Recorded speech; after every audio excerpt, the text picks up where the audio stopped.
Well, thank you very much. This is going to be very interesting because we're going to be talking about nuclear. It's a wave of the future. We have the most brilliant people in the world standing behind me that were big into the world of nuclear, like my uncle was at MIT. My uncle was very big into nuclear for 41 years at MIT, but they've advanced somewhat since those days, I think, I hope. So today we're celebrating a historic milestone for civilian nuclear energy and the incredible renaissance of nuclear power in America. I want to thank Secretary of Energy Chris Wright, Secretary of the Interior Doug Burgum, they're fantastic, two incredible people, Director of the Office of Science and Technology Policy, Michael Kratsios, Director of the National Energy Dominance Council, Jared Agin, U.S. Chief Technology Officer Ethan Klein, and Director of Idaho National Laboratory, John Wagner. Thank you very much for being here, everybody. It's a big day.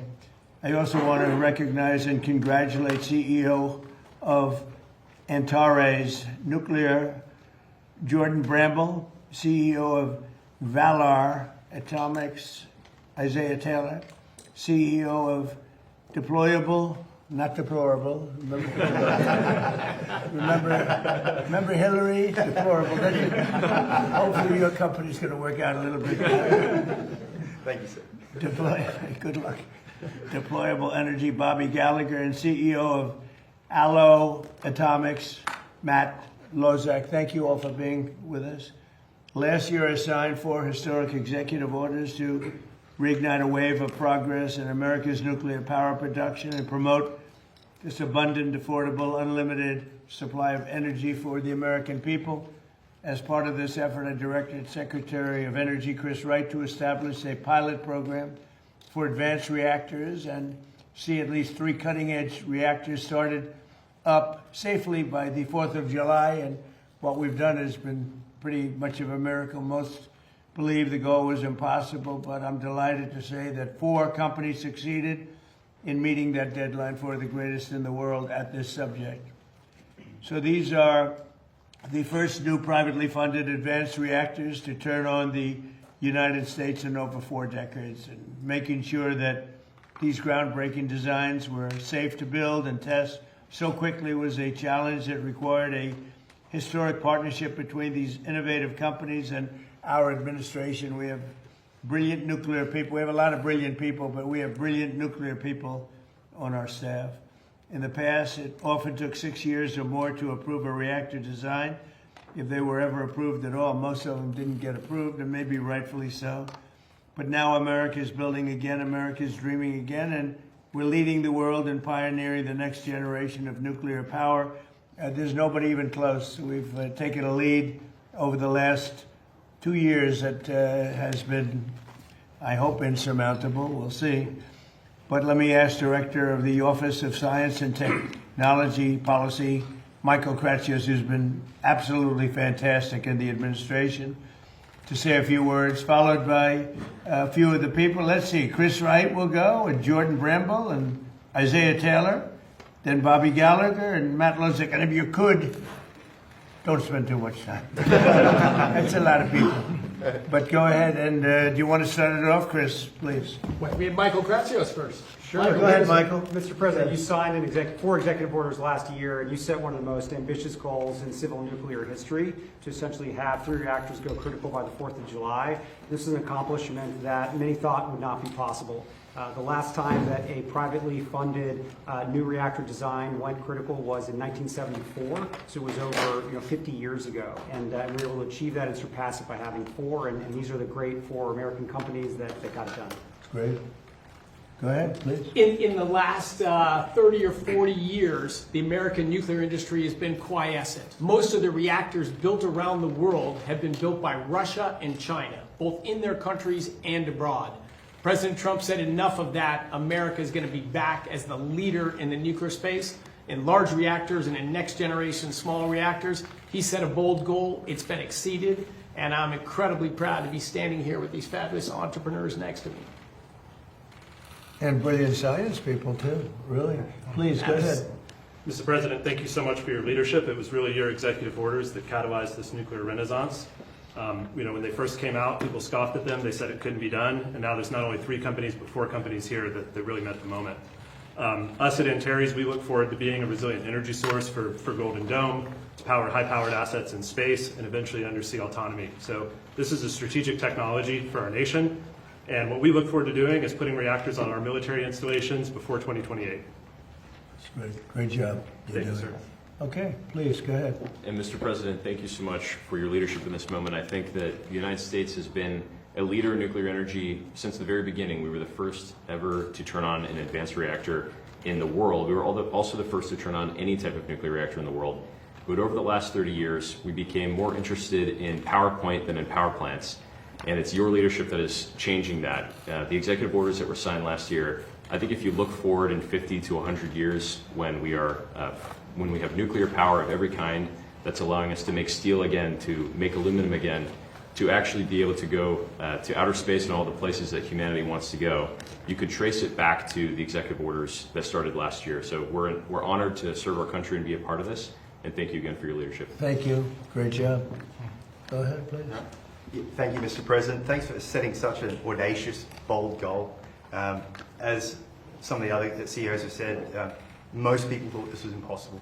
But the American spirit was unlocked through your vision and through the Department of Energy and the Secretary and through the INL and John's team. We couldn't be more proud to be part of this moment. I do think this is going to be historic. I do think people are going to look back and believe that this is when the tide turned on nuclear and how we unlocked cheap and abundant energy. Thank you. That's a great job you're doing too, by the way. Thank you, sir. Anybody else? Yeah, Would like to say one more. anything? Please, go ahead. We cut it close, but we went critical at 12:20 a.m. on the 4th of July. Wow. So thank you again so much for setting these executive orders. Like everyone else said, we would not be here without those executive orders, so thank you so much. And what it's unlocking for us is this year we are going to be raising $1 billion, moving into a 1 million square foot facility, and our target market is data centers. So we're making the ideal nuclear product to power right. AI data centers with bring your own power. That's our whole goal. So thank you once again for unlocking this, and we really, really cannot be here without you. That's good. Thank you very much. Appreciate it. Have anything to say? Sure. No, go ahead. No, I would just say, I mean, this is exactly why you created the Energy Dominance Council, that you wanted to unlock new forms of energy. People ask us all the time about green energy, and I say, if you want to invest in green energy, invest in nuclear. That's the kind of energy that's going to solve the energy demand that's out there, and that's baseload energy that's going to solve our solutions, and that's the energy of the future. Good. Thank you. I would just add, we invented nuclear power in this country. At Idaho National Laboratory, first demonstrated nuclear power in 1951. After that, 52 different reactors were designed and tested there. But it's been, prior to the last couple of months with these gentlemen, it has been more than 50 years since we had a new reactor go critical on our site. And I have to say that in all my years, and I've been around for a while, I've never seen government, private industry, and the laboratories working together this effectively. And it's all driven by the bold goals in your executive orders. So Thank you very much. Congratulations. So, first of all, maybe you have some questions for the people behind me. Please, go ahead. Hi, Mr. President. I want to ask about the Saudi nuclear deal. This man over your shoulder announces a big deal after 18 months of negotiating with the Saudis. Seems like it's all done, it's signed, and then you come out, throw some new conditions on top of it, the whole thing blows up. So did he get out ahead of you, or what happened there? No, nobody got out ahead. I mean, I just say that in order to do it, they have to be a member of the Abraham Accords, which have been very successful. But it's time now that they do it. They and others didn't want to do it because of the problem that they had with Iran. You don't have that problem anymore. You don't have a great power there anymore. You have a problem, but the problem is disappearing day by day. They were the bully of the Middle East. They were not going to be that much of a bully anymore. They'll probably, I think, instinctively want to be. But you don't have the same problem that you would have had 4 or 5 months ago before they had no navy, no military, no anti-aircraft, no leaders. I mean, their leaders are gone. A lot of things have changed with respect to that country. So, no, we want them to, it's a two-way street, and we think it's very important for the future of the Middle East. The Abraham Accords have been incredibly successful for the countries, as you know, for the countries in them. And I think it's very important. So, at some point they'll join and they'll do their civil, it's really, I call it civil nuclear, but that's what it is. No enrichment, it's civil nuclear. A question about Iran. You're talking about blowing up civilian power plants and bridges. Much of the civilized world would consider that a war crime. Do you? I won't respond to that question. Who are you with? The New York Times. I figured so. Failing New York Times. Yeah, please. President, Javier Negra from Real America's Voice in Espanol. I just came back from Venezuela, and people there are very happy with you, Right. with Secretary Marco Rubio, with Secretary Wright. I have good poll numbers in Venezuela. It's actually pretty I amazing. know some youth plans for there, and they are amazing. I want to give you thank you. I want to ask you one question because some people there, they are asking me that. When will there be elections? Do you have a date in mind? Senator Bernie Moreno said that July 24, 2027 could be a good day in honor of Simon Bolivar. And my second question is the football player who scored Spain's goal in the final at World Cup, Ferran Torres, celebrate the victory wearing a Make Spain Great Again cap. The communists are attacking him because they say that it's a friend of you, and also they are attacking Argentinian players because of Milei. What do you think about that? Well, he's a great player, and he was wearing essentially a "Make America Great Again" cap. So it was a nice tribute, and I think he meant that very nicely, and we appreciate it. We've made America great. We have the greatest country in the world now. I will say this: we were a year and a half ago, 2 years ago, this country was in deep trouble. We had borders that were a disaster. We had everything you could possibly have, including men playing in women's sports. Even the Supreme Court's taken care of most of that problem. But we had a country that was in big trouble. It was being laughed at all over the world. We have the hottest country. This is the hottest country anywhere in the world. So I saw him wearing the essentially "Make America Great Again" hat. And I know that he meant it as a very great compliment, and we appreciate it. As far as the elections in Venezuela, they're not really ready for them yet, but boy, a lot of progress has been made. Delcy's been doing a fantastic job, as you know. The amount of oil coming out of Venezuela right now, even before the big companies, Exxon, all the big companies are looking at it. They're going there. It's very fertile territory. But the amount of money being made by Venezuela now is more than they've ever made before, and we're taking a lot also for our efforts. And the money is being sent, and the oil is being sent to Houston and Louisiana to be refined. And we've paid for the war many times over. It's been an amazing fact, and as you say, I'm very popular in Venezuela because we're bringing tremendous economics back to the country. And they were absolutely dying. They were in such trouble. And now Venezuela is becoming extremely successful. They're taking in billions of dollars, selling millions and millions of barrels of oil. And we're getting some, and they're getting some, and everybody's making a lot. And it was dead before we got there. So it's been an incredible relationship. They're not ready yet for the elections, but at some point they will be, and we're going to be standing right on top of it. And say hello. I've known them for a long time. I've known that country, and I own the Miss Universe pageant, and Miss Venezuela always did very well in that pageant. So I know something about the country, but I've known it for a long time. They're great people. Say hello, okay? Mr. President. Peter? About Iran, what is the exit strategy? Well, I think there's a lot of them. There's a military exit where we just keep going just the way we are, and we can even make it a heavier dose, and it's knocking out everything they have. Or there's a smarter strategy, and that's you make a deal, and they want to make a deal. I just don't think they're ready yet, but they do want to make a deal. Sometimes they don't want to say they want to make a deal. They want to be the tough guys, but they do want to make a deal. There's two ways. I mean, it's you can just keep doing exactly what we're doing and take them apart piece by piece.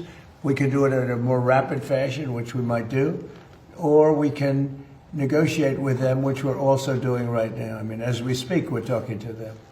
And you said today that Russia and China are not helping. Earlier this week, the War Secretary Hegseth said that they are enabling. So what is the difference? Well, I don't know that they're enabling. I mean, I will tell you that President Xi said he will not partake, and President Putin said the same thing. I think, I trust them. They've had a long-term relationship. There could be some things they do, but thus far, at least, it has not been major. I don't think they'd want to have me disappointed. And a different story, not Iran. There's this nasty parasite that is giving people in 9 states explosive diarrhea. When is it going to be safe to eat lettuce again? I don't know. I haven't thought about it. It's the first time I've been asked that question. Are you eating lettuce recently?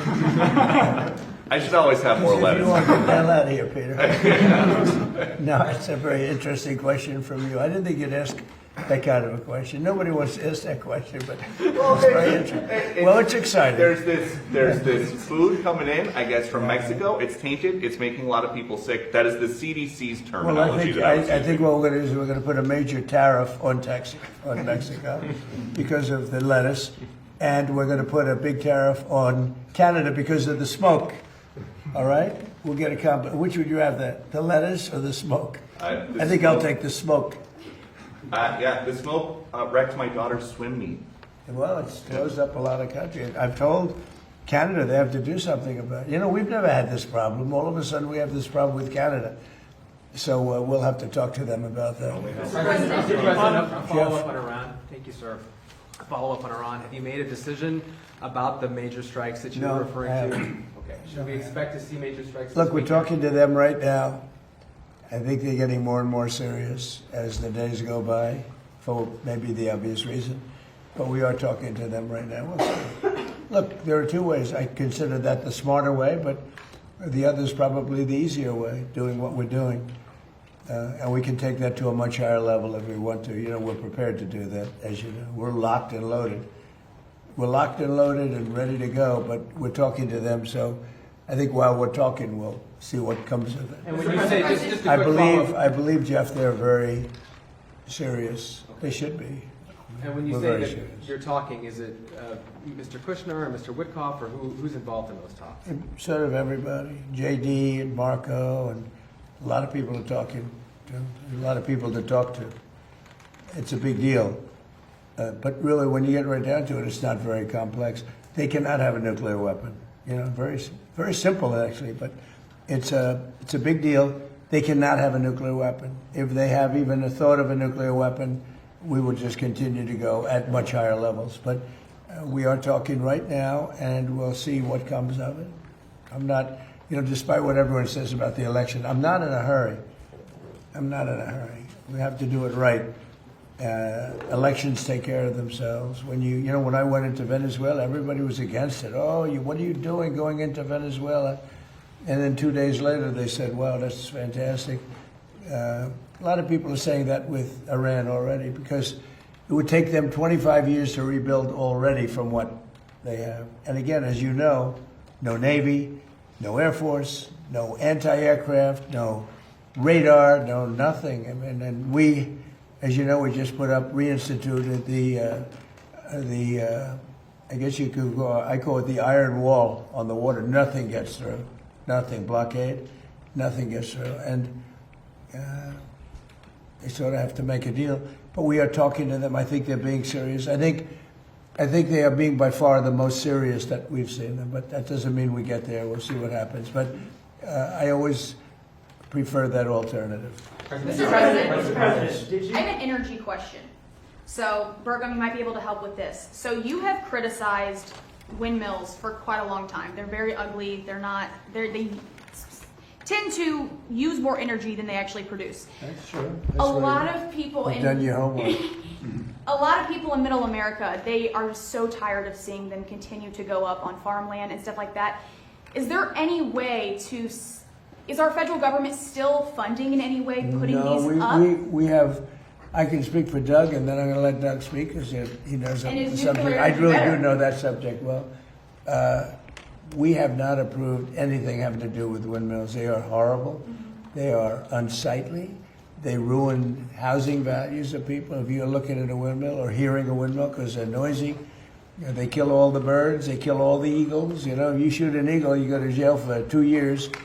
if you kill an eagle with a windmill, you don't go to jail, and they have hundreds of them laying on the ground. You know, it's terrible.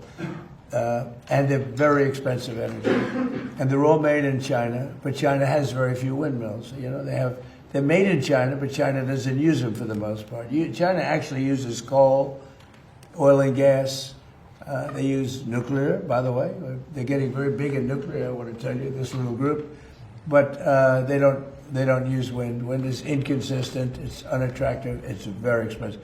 It's probably the most expensive form of energy, so I've been talking about it. We essentially, unless there's a trick reason, we will have hopefully no wind farms approved. We're doing more than anybody ever in history having to do with energy, but I've restricted wind farms, windmills. Take a look at Palm Springs, California, where they have a wind farm. As you enter beautiful Palm Springs, California, it looks like a junkyard. You have old ones, rotted ones, they're falling down all over the place. They don't want to bury it because they say the fiber that the blades are made out of should not go in the ground because it's going to poison the ground. Now, I don't know if that's true or not, but if it's not going to go in the ground, what do you do with it? Put it up in the air? Yeah. So, good. I see you're not a fan of windmills. No, I'm not a fan of windmills. Then Mr. you happen to be President, I'm very very smart. passionate about this. Doug, do you want to speak about that for a second? No, but I would say, yes, President Trump has wisely understood that wind was unreliable, intermittent, depended on the weather, only existed particularly offshore because of massive subsidies. So not only was it expensive to generate electricity on the grid, it was also expensive for taxpayers because of the subsidies. And so again, President Trump shifting the policy towards energy dominance, which is reliable, affordable, 7x24 energy that's not dependent on the weather. And that includes nuclear, includes hydro, includes geothermal, includes oil and gas, includes beautiful coal. And again, China, 60% of their electricity is coming from coal. Coal was the #1 electric producer in the world 125 years ago, and it was for the last 125 years in a row, and it will be again this year. 126, quite a streak if you're an athletic team that they've won 126 years in a row. But President But we Trump, were restricted from using it. Yep. Every coal mine was going to be closed down within the next year if we didn't win the election. And it's I call it clean, beautiful coal, because it is. What they do today with coal is amazing. But it is the most powerful. And with that, go ahead, Doug. well, as you say, under President Trump's leadership, and then working together as a team across government with Chris Wright, Lee Zeldin, Energy Dominance Council, we've kept open 35 gigawatts of coal this last year, and of that 35 gigawatts was not up this past winter during the cold streak and Storm Fern. We would have seen brownouts, blackouts, and literally people dying in America during that cold weather. So again, President Trump's, the elections matter. When he came in, he turned the direction back towards reliable, affordable energy. Nuclear is a key part of that with these amazing entrepreneurs. And I just would add to this up here. People need to understand, the four guys that are standing up here did not get a government grant. This is private sector. President Trump unleashed capital going back in, billions of dollars of capital going back into the nuclear industry. President Trump understands innovation is the source of American greatness. You get rid of the regulation, you support entrepreneurs, the capital flows, America wins. And Mr. Secretary, the starting for this nuclear, dominance, what does that look like for the American people out there? Like, what are those first steps that we can see in these coming months and years?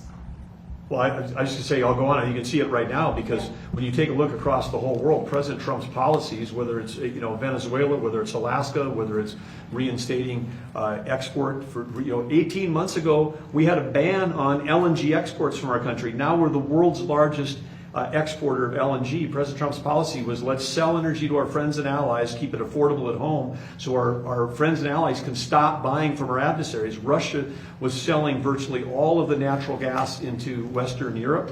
2/3 of that gas has been displaced by America. America has turned those into our customers, supporting our allies.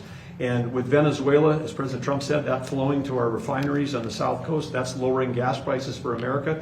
Unleashing Alaska, which the previous administration sanctioned more than Iran, that's going to again help provide low-cost energy for Americans. So today we have the lowest priced, most secure energy of any country in the world. That's going to change the course of this country for decades to come. Mr. President, what? The Justice Department last night withdrew those subpoenas to the New York Times journalists who reported on Air Force One. Do you support these type of subpoenas to journalists, or are you going to encourage the administration? We're to not stop after these? journalists. We're after leakers. We're after people that are cowards, people that are unpatriotic, people that are treasonous in many cases. And the way you find them is through the journalists, when the journalists probably know they shouldn't write. They shouldn't be giving information out like that particular information or others. We had a lot of, look at the Supreme Court where they leaked the opinion of Roe v. Wade early. That person should be found. And the way you find them is to tell the journalist, if it's something having to do with national security, you tell the journalist, who is it? And we have a long way to go with that case. So you think it's appropriate to subpoena family members of journalists to find out information? You want to say it again? There were family? subpoenas to family members of the journalists too. I don't know what's appropriate, what's not. We do it legally. Barack Hussein Obama did it all the time. He went after journalists and nobody said anything about it. He went after journalists. They said, who was the leaker? Who was the leaker? And if you don't give us the leaker, you go into jail. You know that. But when, Obama does it, it's okay. When I do it, it's not. In many cases, that's the only way you're going to find out who a leaker is, and it has to do with national security. It's amazing. He did it many times, and nobody said anything about it. But when a Republican does it, when, in particular, Trump does it, everybody makes a big deal. Now, the way you find out is you say to the journalist, if it's national security, I would say, I really put it down to national security, not in all cases, but when you have somebody doing a national security leak or a leak of great importance, and you have somebody inside the walls of, let's say, the White House leaking, I think that's a national security concern. I think it's absolutely fine. And again, I'm not knocking Obama for doing it. I'm knocking the press for not even wanting to cover it. But Obama did that often. Other presidents have done it also. They go to the journalist or the reporter. They say, national security, who gave you this information? I'm okay with that. Mr. President, did you authorize First Secretary Wright to sign the Saudi nuclear deal? If not, why did he sign it? Well, we didn't talk about it, but it was always understood, and Chris knew, and Saudi Arabia knew, that if they didn't join the Abraham Accords, the deal's not, I'm not going to do the deal. So why did he sign it? Senator John. Because they understood that in order, subject to Congress and everything else, in order for that deal to go through, they had to sign into the Abraham Accords. And they've had great success. The Abraham Accords have been very successful. But in order to do that, we wanted them, we want them in. We think it's very good. We think the Abraham Accords bring peace in the Middle East. And now there's no longer an Iran factor. There's no longer Iran to worry about because they've been reduced in terms of their capability and power by manyfold. Thank you. Senator John Thune has suggested that if the White House thinks that there are votes to pass the Save America Act, you should be picking up the phone. Who are you with? I'm with the Washington Examiner, sir. Could you be doing more to help that legislation pass? Well, I do more. I got 3 congressmen, maybe 4, to settle, to send it to the Senate. We got the vote, as you know, in Congress. I got a call from Mike Johnson, who's fantastic. He's a fantastic speaker, one of the best I've ever seen, and I think he's going to go down as one of the best. He called. He said, we have problems with 3 or 4 people. Could you call them? I called them. Every one of them, after I called them, voted, and we got it passed up to the Senate. And I'd certainly be willing. I mean, he's got 4 or 5 people that are very difficult. A couple of them I put out of office, so I understand how it feels. I mean, they're doing the wrong thing. Look, who cannot approve voter ID? Who cannot approve proof of citizenship? Who cannot approve funding military when you're winning a war? And what are you supposed to do, stop fighting? We're winning a war by a lot. We're talking to them right now. They're willing to do things that they would have never done. Other presidents should have done this a long time ago. They say 47, but now it's actually 50 years. We've been saying 47 for 3 years. So it's 50 years. For 50 years, they should have done it. But who wouldn't approve voter ID? And that's photo ID. Who wouldn't approve proof of citizenship? And the Democrats don't want it because they cheat. But no Republican should put us in a position where they don't approve something like that. Yeah, please. And then earlier today, you reposted Lara Loomer's interview with President Zelensky. What do you make of growing MAGA support for the war in Iran, or war in Ukraine? Sorry. Well, I think they support what I support. You know, we just had a complete win in Arizona. The young gentleman who's Harry Enton, I believe his name is, the pollster, said Trump's 100% favorable. He gets everybody he endorses wins, which is pretty much true. Everyone I endorse, just about, wins. So there seems to be a natural bond between me and MAGA, but I'm the one that created MAGA, and I know what MAGA wants better than anybody else. You know, MAGA knows what MAGA wants, and MAGA is very happy. They want to see this done, and they're not going to be happy if it's not done. Make America great again. It's all about make America. You know, we started that a long time ago. But the concept of not approving voter ID or not approving proof of citizenship, and I won't even get into the ballot thing because, you know, we'll hold that maybe for another time. I think the two are 97, 98% issues. I think the ballots are 75% issue. But even at 75, they should do the ballots. The ballots are in many ways more important than even the first two. But they're a little more controversial because some people don't want to go and vote. But most great Americans want to go and vote. The corrupt ballot stuff that you saw that with the recent election in Los Angeles, the mayor's election, where the young guy, I don't know him, I came to the office recently after he lost, and they find all these ballots all of a sudden out of the... They came down from heaven, hundreds of thousands of ballots. Isn't it wonderful? He had no chance of losing, you know, Spencer Pratt. He had no chance. He was going to be in second place or first place. But, I saw it happen. I said, oh, he's not going to win. He had to beat somebody. He was way up on a person that nobody ever heard of, a young woman who nobody ever heard of. She cried that night that she lost.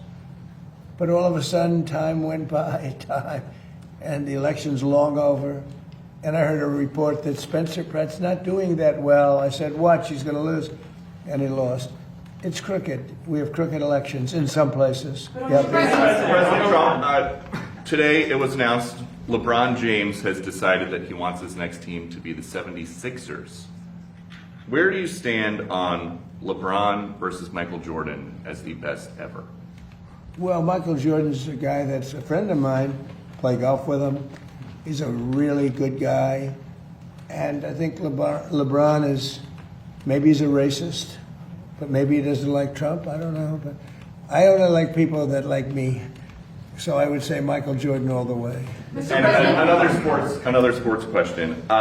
When Tiger Woods was about to get arrested, he called you. Yeah. Now we know that when Bryson DeChambeau was having a dispute with a rules official this week, he wanted to call you. You got involved with a red card for the U.S. men's soccer team. Is there a precedent for somebody with your job becoming a fixer for the world's best athletes? Well, it's not a fixing me being a judge. Like, you know, I thought the Bryson call was a tough call. You know, I saw him walking around. I see a lot of people, they're walking around looking for their ball in weeds, okay? But I've been watching that, so, you know, I thought it was a tough call against him. I thought the red card was a very tough call. And it worked out brilliantly. Look, supposing that they didn't let him play and we lost, everyone would have been angry, right? The way it was that they lost with their best player. Now everyone's happy, including Belgium. Of course, they lost the next game, so they're not that happy either. But it worked out great. Johnny did a good job in making that call. All I did, I asked for a review. I thought that call was not a good call. Mr. President, the White House responded today. Mr. President, your administration announced new tariffs today, and you did a post earlier also about a probe against the EU. Are you confident that the new tariffs and any tariffs that may come from this probe will withstand legal scrutiny? Well, these tariffs have been up for a long time. They've been approved for years, thousands of cases they've been approved. Of course, with me, you know, it's different. I'm different. I go up. I don't get treated fairly, but I've lived with it. And here we are in the Oval Office. I guess I somehow figured it out. But no, we put the tariffs on. They're very standard tariffs. The other way was easier. I thought the decision by the Supreme Court was not a good one.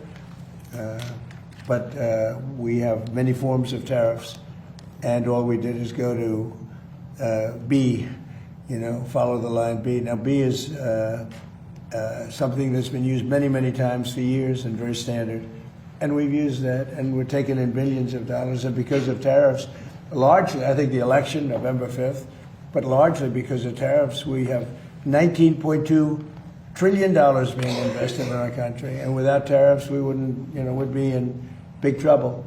Think of it. So the Sleepy Joe Biden administration has less than $1 trillion being invested, much less for 4 years. We have $19.2 trillion for 1 year. There's never been anything like it in history. That's because of tariffs.